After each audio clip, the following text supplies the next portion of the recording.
अस्सलाम वालेकुम, welcome back to beginner. इस वीडियो में हम देखेंगे एक प्रोसेस को किस तरीके से हम एक बड़े टाइम फ्रेम में ट्रेंड को देखते हैं और उसके बाद एक छोटे टाइम फ्रेम में जाकर अपने उसी ट्रेंड के हिसाब से एक ट्रेड एंटर करते हैं और वो हमें किस तरह का रिजल्ट देती है। जब भी आपने किसी भी पेयर में ट्रेड लेनी है तो उससे पहले आपने उसका H4 का टाइम फ्रेम ओपन कर लेना है।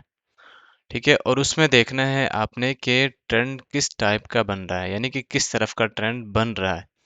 ट्रेंड पहचानने के दो तरीके हैं। अगर बाय साइड पर जा रहा है तो प्रीवियस जो हायर लो और लोअर लो होगा उसे ब्रेक करके आगे, जिस तरह ये है इसका प्रीवियस लोअर हाई और लोअर लो ये वाला है। ठीक है, तो इसने इस वाली लाइन ने यानी कि जो इधर शिफ्ट आया इसने पिछले प्रीवियस लोअर हाई को ब्रेक कर दिया और लोअर लो से तो ऑलरेडी ही पहले ही ऊपर है। तो इस सूरत में हम कह सकते हैं कि हाँ ये यहाँ पर ट्रेंड शिफ्ट करने की कोशिश कर रहा है या ट्रेंड शिफ्ट कर चुका है। दूसरा तरीका यह है कि हम नीचे मूविंग एवरेज लगाते हैं, वो हो सकती है 50 की हो, 100 की हो या 200 की हो, या हम 15 की मूविंग एवरेज लगा लेते हैं नीचे। वो हमें बताती है कि कितना स्ट्रॉन्ग है ये, यहाँ से मूव और स्पीड के साथ ऊपर जा सकता है या नहीं जा सकता है, या कितनी को रिट्रेसमेंट ले सकता है। वो थोड़ा बहुत हमें आइडिया दे देता है। जब आपको मालूम हो जाता है कि इस ट्रेंड ने बाय साइड पर या सेल साइड पर जाना है तो फिर आपने शिफ्ट करना है M15 में। जब आप M15 में शिफ्ट कर जाओगे तो फिर वहां पर आपने दोबारा से यही चीज रिपीट करनी है, यानी कि लोअर हाई और लोअर लो होगा, उसे ब्रेक कर चुका हो मार्केट। ठीक है, फिर दोबारा से आपने उसमें देखना है कि अगर ब्रेक कर चुका है, थोड़ा रिट्रेसमेंट दे चुकी है, और मूविंग एवरेज वगैरह भी आपने यूज़ कर लेनी है 15 की या 9 की। ठीक है, तो ये सब चीज़ करने के बाद उसके साथ ही सोने पे सुहागा, ये ट्रेंड लाइन ज़रूर यूज़ करनी है। ये आपको काफ़ी हद तक चीज़ों को ऑर्गेनाइज करने में या ट्रेंड को ऑर्गेनाइज करने में मदद करती है। जब ये हो गया तो उसके बाद आपने देखना है अपनी स्ट्रैटेजी के हिसाब से कि कहाँ पर आपने एंट्री लेनी है। जिस तरह यहाँ पर था, जैसे इसने ब्रेक किया, ब्रेक करने के बाद रिट्रेसमेंट किया, रिट्रेसमेंट करने के बाद रिट्रेसमेंट आपने ज़रूर चेक करनी है कि कितने परसेंट रिट्रेसमेंट कर रहा है। अगर ये रिट्रेसमेंट कर रहा है अच्छी खासी, यानी कि कम से कम भी 60 70 80 तक जा रहा है, ठीक है, तो बेहतरीन किस्म की है। 60 70 काफ़ी है, 80 भी काफ़ी है। इससे नीचे जा रहा है तो फिर मसला है। ये पीक लेवल होते हैं 60 70 80। अगर यहाँ तक जा रहा हो फिर उसके बाद दोबारा से ऊपर उठ रहा है ना, कुछ इस तरीके से करके ऊपर उठ रहा है, तो भाई इसका कोई जवाब नहीं है।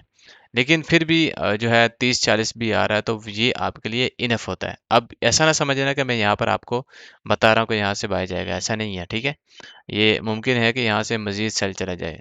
ये मैंने सिर्फ आपको जस्ट आइडिया दिया है, ऐसा नहीं है कि यहाँ से ये नीचे जाएगा। ठीक है, ये मैं इसलिए नहीं कह रहा कि क्योंकि यहाँ पर अभी इसने रिट्रेसमेंट इतनी की नहीं है। देखो, कोई भी टाइम फ्रेम है ना तो उसमें उसको रिट्रेसमेंट भी हम उसी टाइम फ्रेम में जाकर देखेंगे। जैसे यहाँ पर इसने इतनी बड़ी मूव दी है तो इसकी रिट्रेसमेंट भी हम इसी टाइम फ्रेम में जाकर देखेंगे कि इसने कितनी रिट्रेसमेंट की है। ऐसा नहीं है कि हम यहाँ से सीधा ही शिफ्ट कर जाएं 15 मिनट के टाइम फ्रेम में और फिर यहाँ पे देख रहे हो कि जी हाँ इसने इतनी मूव कर ली है, इतनी मूव कर ली, यहाँ पर रिट्रेसमेंट चेक कर रहे हो जहाँ इतनी मूव, यहाँ यहाँ से ऊपर वापस ऐसा नहीं होता। ऐसा करोगे भाई फंस जाओगे, ना आगे के रहोगे ना पीछे के रहोगे। ठीक है, तो जब भी आपने रिट्रेसमेंट चेक करनी है तो उसी टाइम फ्रेम में जाना है जिस टाइम फ्रेम का ट्रेंड आप फॉलो कर रहे हो। ठीक है, जब आप इसी टाइम फ्रेम में जाओगे तो आपको बहुत सारी चीज़ें अच्छे तरीके से और मिलेंगी और आपको अंदाज़ा भी होगा कि हाँ ये थोड़ा बैक भी आ सकता है, यहाँ से होकर फिर दोबारा से जा सकता है। तो ये एक अच्छा तरीका है